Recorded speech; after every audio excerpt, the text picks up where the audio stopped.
Last weekend, I hunted 3 times over the course of 7 hours, combining all 3 times, and I saw 8 deer. Those 8 deer that I saw all had one thing in common. I'm going to tell you what that thing is. Don't go anywhere. Every single deer I saw last weekend was focused on the acorn drop. And it's not just in Wisconsin. Other states are having this massive acorn drop as well. I can tell you for sure that white oaks and bur oaks are dropping like crazy right now, but not so much the red oaks, at least in my area. I've checked a couple of red oaks in my property and other properties. They're not really dropping at all. So I'm just out here in my yard right now showing you how insane this is. And I've got a million squirrels and deer around me, and there's still tons of acorns on the ground right now. Bur oaks are these guys right here. The way to identify them is by this rounded lobe. Do you see how it's not pointy at all? And they've got big indentations in the bark. It's not smooth at all. It's really light in color, almost like a silvery gray white. And there's indentations in between these big grooves that go vertical in between. There's no flaking necessarily like you'd see on some maples, but you have these big deep grooves instead. Let's just take a look at the grass below some of these. We've got acorns all over just in this one spot. This is what a bur oak acorn looks like, in case you're wondering. This is one that's a little bit more mature. The husk hasn't completely come off, obviously. This is one that's less mature because it has the green on there. It's got this fuzzy part around it, and it covers most of the acorn itself. That's the difference between bur oaks and the other type of acorns that I've seen around. Right here, I'm just collecting a whole bunch. Look at this pile. Here, here, here, here. I mean, just in a matter of 5 seconds, I've collected just this much, and they are everywhere out here just in my yard. So the reason why I'm sharing this information with you is because I strongly suggest that if you're going to go out and focus on deer hunting early season, especially in the states with these acorns dropping, you focus on isolated white and bur oaks right now, like right now. But it's really important that you find isolated oaks. Good examples of isolated oaks could be a marsh with islands that have oak trees in the middle. Those are isolated from the rest of the woods that are probably acres and acres away. Another example is when you've got oaks down in river bottoms. I see a lot of those around where I live, and there's like 3 oak trees and the rest are all like silver maple or river maple, and you've only got a few oak trees, that's it. And another great example is just when you see like one isolated oak tree. For some reason that just grew there and it came up and nothing around it happens to be an oak tree at all for acres. I would strongly suggest looking and setting up there if I were you.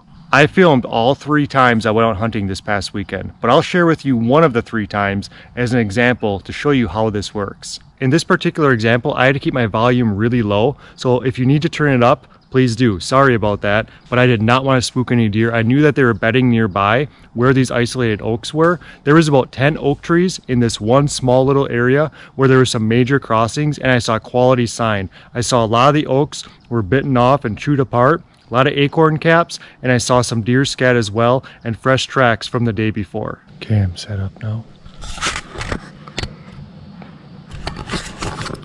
Got one shooting lane right there where the deer cross. White oak tree, bur oak right there, white oak right there, white oak right here, and they cross, they come through there.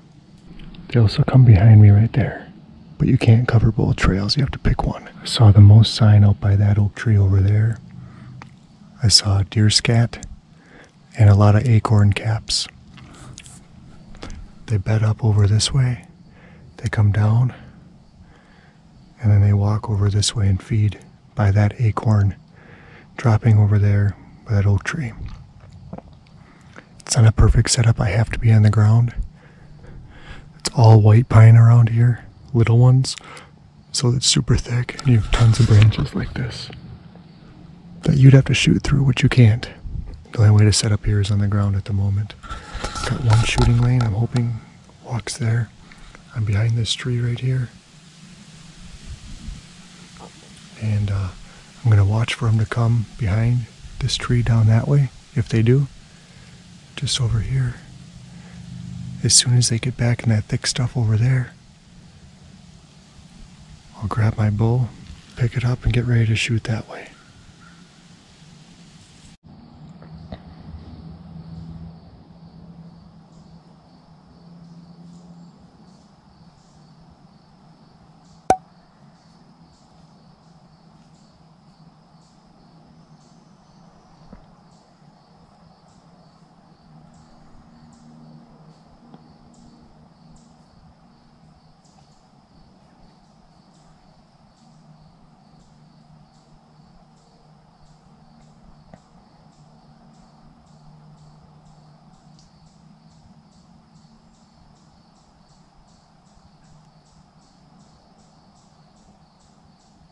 There's a river behind me right there with a super steep bank, so deer do not drop down there. They walk along it until it gets a little more shallow, then they might cross. But I was set up kind of near that bank, about 10 yards away. And so the reason I was set up that way is because I was expecting them to come down that little hill right there to the bur oaks, because I know they bed on top of the hill, but I know they also bed alongside the other way, which is where they ended up coming from. I was taking a gamble there. Now, the deer did not come across that trail that I was set up to shoot. You saw that where I was setting up to shoot.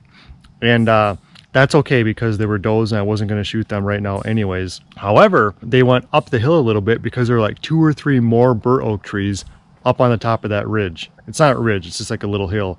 That's why they went up that way. So they went from bedding, they came toward me, and they angled up that hill away from me.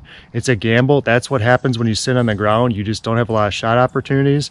I'm fine with it because I didn't want to take one anyway, but that's where they ended up going because of those bur oaks up on the top of that hill, and they probably fed up there for quite some time. If you haven't seen my early tactics video for finding deer in the early season, this general video that's applicable to almost anybody, click that link right up here. This is what the thumbnail looks like. I'm sure it's going to help you out. And as always, I put the deer scouting tips and tricks, all those videos down in the description. Sometimes I put up to 10 or 15 video links. So if you'd like to check those out as well and you're not subscribed, you want to click on those so you can stay up to date and make sure that you're seeing all of these videos that I'm talking about when it comes to locating, finding, and shooting deer. So if the oaks are dropping by you and you find isolated oaks, don't scout for deer. Scout for oak trees and then scout for deer around those oak trees. Look for the environment that deer will live in and then start focusing more so on deer. That's just my opinion. It's worked for me so far. Like I said, I only sat for 7 hours total over 3 sits and I saw 8 deer like instantly, like minutes after being there, or I bumped them walking in knowing that there's a good chance they're going to be there. So it works for me.